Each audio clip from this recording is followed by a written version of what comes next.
जनपद बदायूं के थाना सहसवान में दबंग भूमाफिया द्वारा एक मस्जिद के इमाम की भूमि एवं सरकारी चक्रोड़ पर अवैध कब्जा कर लिया है। और इतना ही नहीं, अवैध कब्जा कर जमीन को जोतकर उस पर बाउंड्री निर्माण कार्य भी करा लिया है। मस्जिद के इमाम के साथ इस प्रकार के उत्पीड़न और अधिकारियों के उदासीन रवैये से एक समुदाय विशेष के लोगों में रोष व्याप्त है। उच्च अधिकारियों को इस मामले को गंभीरता से लेकर इस छोटी सी चिंगारी को यहीं ठंडा कर देना चाहिए। सहसवान एक ऐसी जगह है कि यहाँ के आपसी भाईचारे की मिसाल आसपास की जिलों में भी दी जाती है। आजकल के माहौल में छोटी से छोटी बात पर तनाव की स्थिति उत्पन्न हो जाती है। इसके दृष्टिगत अधिकारियों को इस भू माफिया के विरुद्ध कड़ी कार्यवाही करके समाज को एक सकारात्मक संदेश देना चाहिए। जब मुशाहिद अली को ये ज्ञात हुआ कि उसकी भूमि और चक्रोड़ भू माफिया लाल सिंह और नित्यानंदन ने जोत ली है और नींव का भी निर्माण करा दिया है, तब मुशाहिद अली ने लाल सिंह से फोन पर वार्ता की। फोन की वार्ता में लाल सिंह ने कहा कि एसडीएम और नायब तहसीलदार के कहने पर उसने भूमि और सरकारी चक्रोड़ को जोता है। इस बातचीत की रिकॉर्डिंग भी मुशाहिद अली ने मीडिया को सौंपी है। मुशाहिद अली का कहना है कि लाल सिंह और नित्यानंदन ने फसल को नुकसान पहुंचाते हुए भूमि को जोत लिया और गालियां बकते हुए और अलानिया धमकी देते हुए कहा, सरकार हमारी है, हम जो चाहे कर सकते हैं, अभी तो सिर्फ जमीन जोती है, अब निर्माण भी कराएंगे, देखते हैं हमें कौन रोकेगा, जो भी बीच में आएगा वह मारा जाएगा। जबकि नक्शे के अनुसार चक्रोड़ के उत्तरी भाग में उक्त लाल सिंह एवं नित्यानंदन आदि लोगों का कोई रकबा नहीं है। उसके बावजूद उक्त भू माफिया लाल सिंह और नित्यानंदन ने तकरीबन 50,000 रुपए की फसल पलटकर नुकसान कर दिया है तथा इमाम को जान से मारने की धमकी दी है।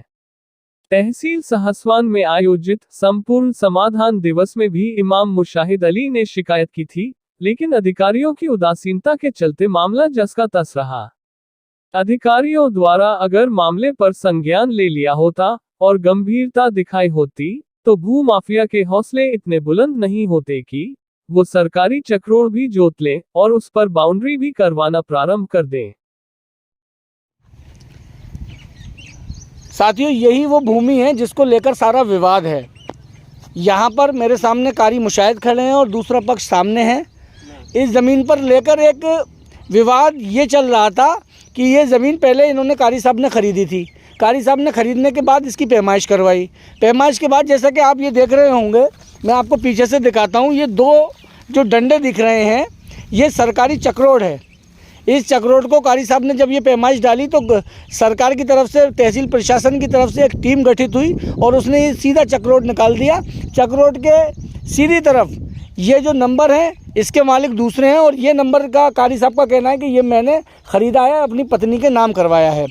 उसके बाद जब ये सरकारी चक्रोड़ ये खुल गया तो जाहिर सी बात है, एक सरकारी जब ये निशान लग गए तो कारी साहब की ज़मीन दूसरी तरफ हो गई और दूसरे पक्ष की दूसरी तरफ।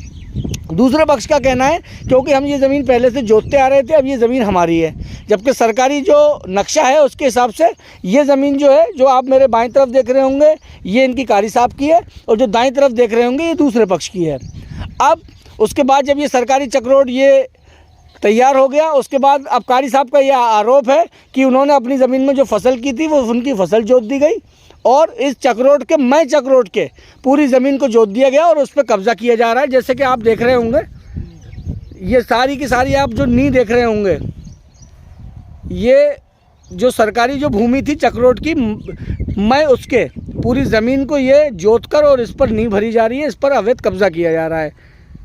कारी साहब, क्या है पूरा मामला? पूरा मामला ये है कि बीच में सरकारी चक्रोड़ है, चक्रोड़ संख्या है 136।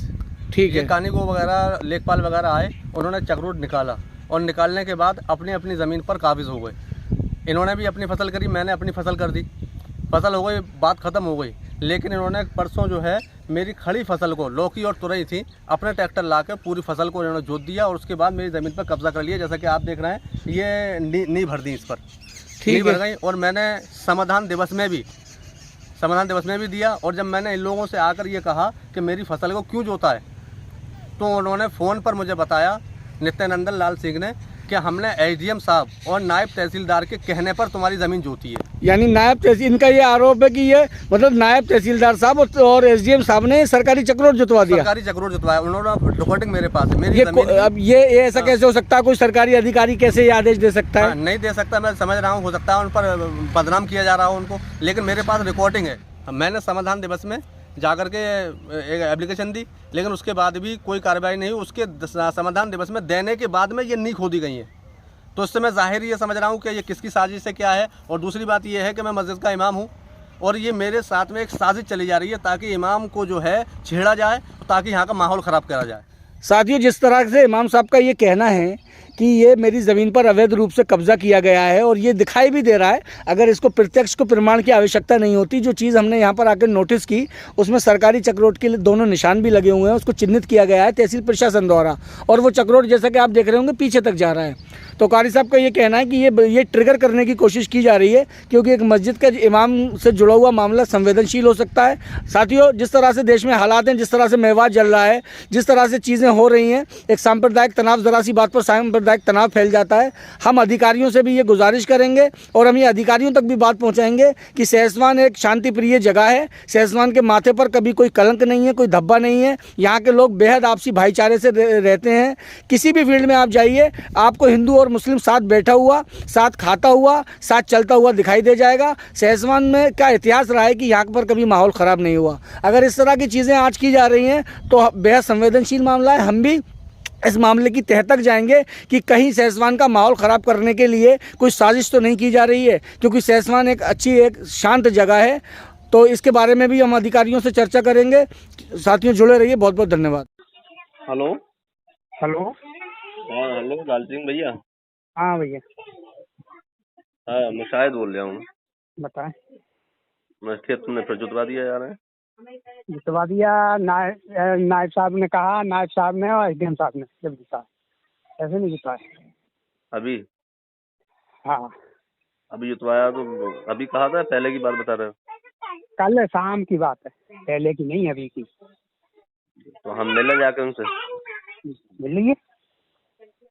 तो तुम चलोगे साथ में? मैं भी जरूरत हुई मैं भी आ जाऊंगा। एसडीएम साहब के या नायब साहब के, ये बताओ। तो साथ में ही चलो। नायब साहब के। हम पहुंच जाए तो फोन करें तो आ जाओ। बिल्कुल आ जाएंगे। चलो तो ठीक है।